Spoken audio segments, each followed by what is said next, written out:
Donc, bonjour à tous. J'étais un petit peu gêné par le titre Interaction holistique et bipolarité. Mais ça, c'est Alain qui m'a mis ça dans les pattes et il a fallu que je fasse avec. Alors, interaction, c'est la définition d'interaction, c'est quoi?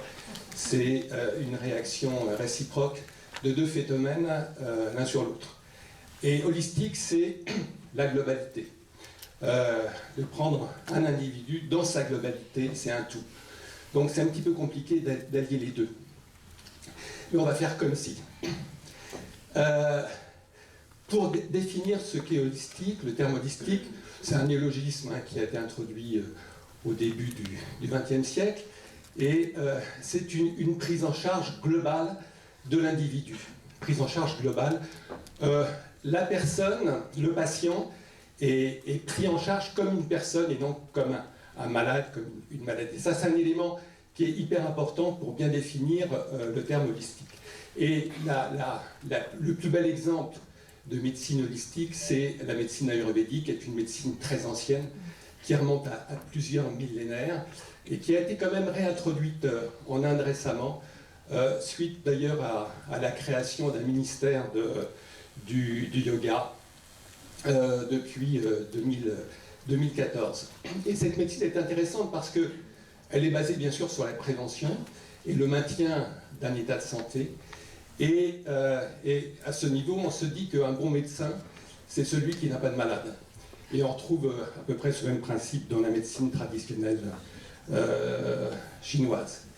Donc, on est face à une personne qui va présenter une maladie qu'il est important d'évaluer le plus correctement possible en prenant en considération les antécédents familiaux, personnels, professionnels, son mode de vie.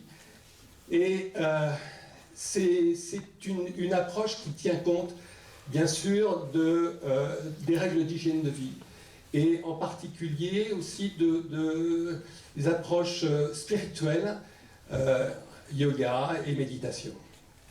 Alors donc ça c'était pour définir ce qu'était la médecine ayurvédique, il y a énormément de choses à dire là-dessus. Concernant la bipolarité, vous savez que c'est une maladie dont on ne guérit pas. C'est une maladie qui est complexe, qui est multidéterminée. Il est certain qu'on a à notre disposition des molécules et un produit qui n'est pas une molécule, qui est le lithium, qui agit remarquablement sur cette maladie, mais malgré ce traitement, on est quand même confronté à un taux de résistance très élevé. Et si on a 30% de rechute la première année, on en a 50% la deuxième année. Et on se dit que même si on a une vision très neurobiologique du trouble, on se dit qu'il y a d'autres choses. Et par rapport à cette souffrance et par rapport à ce taux de récurrence très élevé, on se dit qu'il faut tout mettre en œuvre pour pouvoir traiter correctement cette maladie.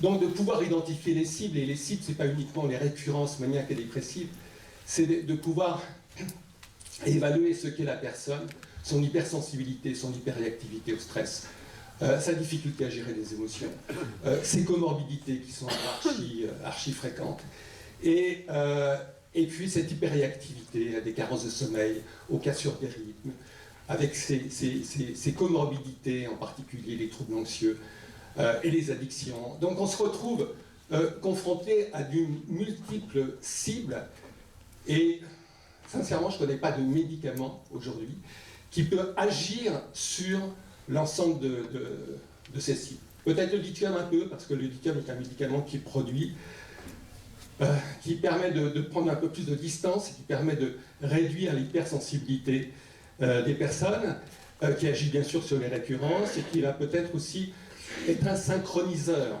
mais malgré le lithium, on a quand même des rechutes. Donc c'est là où on se dit, on met tout en œuvre, et on essaye d'intervenir sur les autres cibles, et donc là, il y a toutes les mesures psychosociales. Et pourquoi prendre une seule mesure psychosociale? L'intérêt, c'est de pouvoir associer plusieurs mesures psychosociales. Que ce soit la psychoéducation, que ce soit les thérapies cognitivo-comportementales, que ce soit l'IPSRT, l'interpersonnel social rythme thérapie, qui est centré sur les rythmes sociaux, que ce soit les family focus traitements, qui sont des prises en charge familiales développées par Miklowicz. Et puis bien sûr la MDCT et la MDSR, qui sont ces approches méditatives qui permettent de mieux gérer le stress, l'anxiété, et de permettre de réduire le taux de récidive dépressive. Donc on est avec cette nécessité de pouvoir faire une sorte de melting pot et de pouvoir intégrer toutes ces approches en partant du principe que chaque approche va avoir une action spécifique sur une cible. Je bois juste un peu d'eau.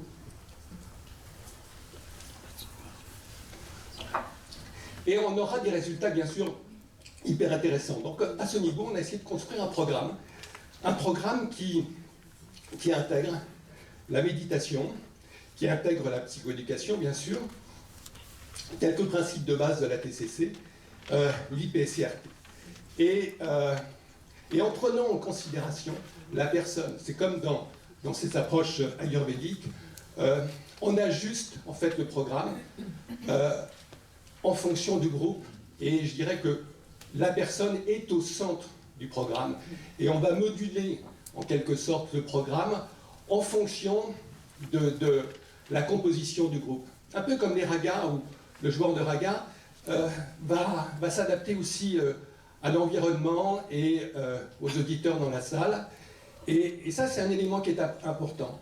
Et à ce niveau, dans ces groupes, on a essayé d'être un peu dans l'originalité. Pourquoi d'être dans l'originalité? Parce qu'on se retrouve face à une population, des personnes qui ont des troubles bipolaires, qui sont des personnes hors normes, hypersensibles, assez originales, très créatives, et en particulier qui ont aussi des troubles de l'attention et qui ont du mal à se fixer. Donc on est obligé d'ajuster, de faire des séances de méditation qui sont relativement courtes, parce qu'on sait qu'au bout de 5 minutes, c'est fini.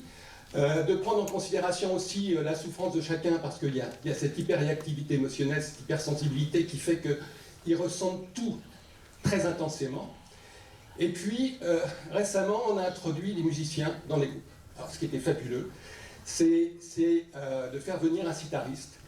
Et c'est une musique qui est propice à la méditation.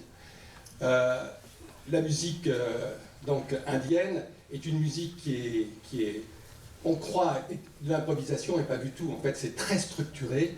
C'est une musique qui est très très mathématique et qui s'adresse particulièrement, bien sûr, à l'esprit, qui est très spirituel. Et donc, on avait fait venir un musicien. Et ce musicien donc dit que c'était une musique qui leur remplissait et qui lui permettait de comprendre. Alors bien sûr, dans l'auditoire, il y a quelqu'un qui a levé la main, qui disait comprendre quoi. Et là, il était gêné parce qu'il disait comprendre. Voilà. Et que nous, occidentaux, on a besoin toujours d'explications. Et là, la chose, elle était simple, c'était comprendre. Donc, à ce niveau, il y a un vrai partage. Pour nous, ça nous remplit aussi.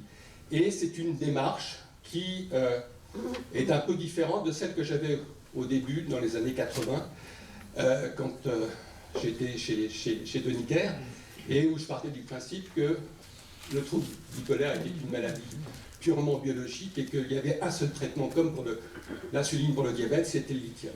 Et que notre regard aujourd'hui, il est complètement différent. Juste un petit mot concernant l'épigénétique.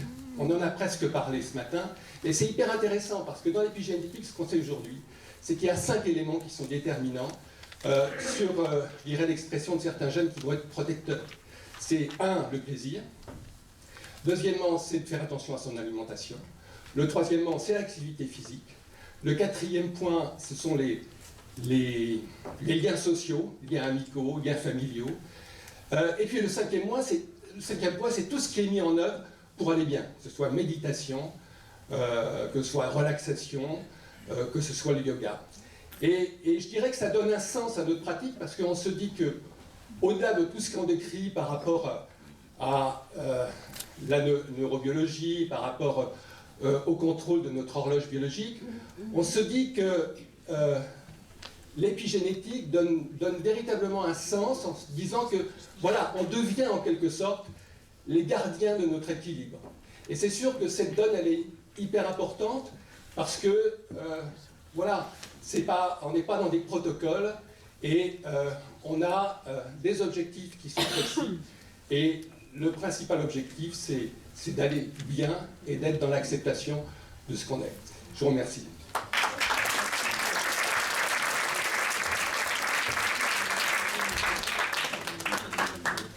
Merci, Christian. 5 minutes de questions. Je pensais que tu aurais beaucoup plus d'interrelations avec la Harley Davidson.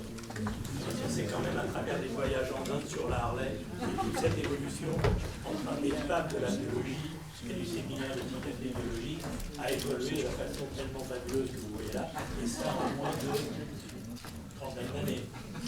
En Inde, c'était des Royal Enfield, c'était pas des Harley, parce que après, sur les routes indiennes, c'est impossible. Donc, 5 minutes de questions. Merci Christian d'avoir ainsi ouvert nos chakras. Moi, je me souviens, jeune interne dans le service hospitalo-universitaire, de toi un peu ovni, parce que considéré comme la super pointure dans les troubles bipolaires et probablement l'un des seuls libéraux qu'on faisait venir dans le service pour lui demander un avis expert sur les troubles bipolaires. Ce que je trouve assez formidable, c'est que tu as réussi à rester ça et à élargir vers tout ce que tu nous as expliqué, finalement qui touche à des philosophies orientales, sans renier la première partie. C'est ça que je trouve vraiment intéressant. Tu aurais pu partir sur quelque chose de différent. Ma question est très personnelle. Qu'est-ce qui fait que tu as abordé cette dimension-là? Qu'est-ce qui a joué un rôle dans ta vie pour ça, en dehors du cannabis? Je pense que les choses, elles se font progressivement. C'est bien sûr ma rencontre. C'est ma rencontre avec l'Inde. Et je dirais qu'il y a eu une gestation. C'est-à-dire que la première fois que j'étais en Inde, c'était en 1977. J'avais fait mon service militaire. J'étais à Bombay. Je suis resté 1 an et demi. J'étais parti avec 2 projets immenses qui étaient d'apprendre l'hindi et d'apprendre à jouer du tabla. Et je n'ai rien fait.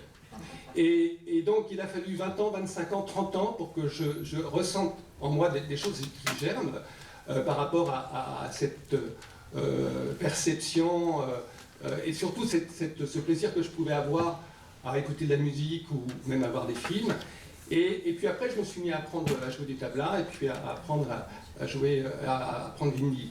Le seul problème, c'est qu'à mon âge, apprendre l'hindi, c'est pas évident parce que on oublie au fur et à mesure. Donc, j'arrive à connaître 2 mots, c'est namasté et puis acha. Mais c'est comme ça. Et donc les choses se sont faites naturellement et j'ai rien fait passer en force. Et à un moment, j'avais le sentiment que les choses étaient naturelles et que voilà. Et maintenant, on part en Inde régulièrement. Je ne suis pas religieux. Je suis resté très distant par rapport à tout cela, mais il y a une spiritualité qui est plus laïque. Ici, il y a eu 2 questions.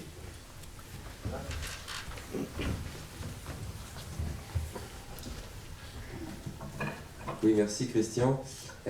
Bonjour Marc. Bonjour.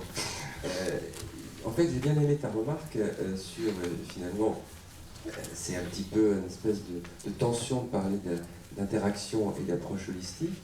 Et en même temps, tout ton exposé va dans ce sens, et notamment dans ton évolution sur le regard sur la maladie bipolaire et la façon dont elle impacte la vie des patients que l'on accompagne, disons. C'est un mot que tu emploies souvent, on les soigne, enfin, c'est ce qu'on peut, en tout cas on essaie de les accompagner. Je trouve que finalement, ce que tu disais par rapport à ton évolution de chez Deniker à aujourd'hui, au fond, est-ce que tu penses que le fonctionnement du cerveau pour les pathologies qui nous préoccupent en tant que psychiatre, et en l'occurrence le trouble bipolaire, ne peut se comprendre que comme cela, c'est-à-dire avec effectivement ce substrat neurobiologique qu'on commence à un petit peu mieux à comprendre, sans connaître exactement tous les détails, et en même temps cet organe qui est la vie de relation, qui est l'organe de la vie de relation par excellence.